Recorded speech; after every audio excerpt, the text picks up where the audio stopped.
Ah, bros, now here they go. Abeg, bring change. Bring change because I dey go somewhere. Because this money too much now. That big money business. Now for this small chip, you give me this big money. Bros, you forget change now. Forget change. I don't get change. I don't get change. I okay. Where I go see money? Where see I go that bros they go now. I beg you see that we fit change. Okay. Wait. Make I ask her. Bros, I beg.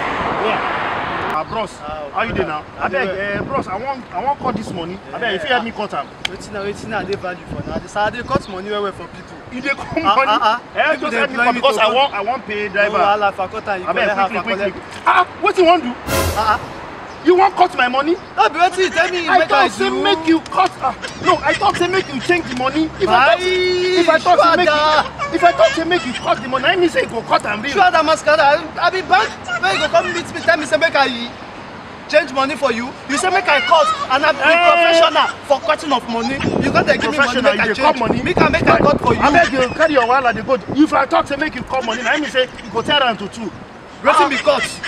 I beg carry. And now to cut not be to change. Bring and make I cut for you. I beg carry you. How about the mascara? You go just walk out from anywhere. Come, head boy. To only cut money. Come for me, head boy. Cut money, head boy. Divide money. Like say they work for bank and they work for central bank. You go just walk out from anywhere. I know they like nonsense, so.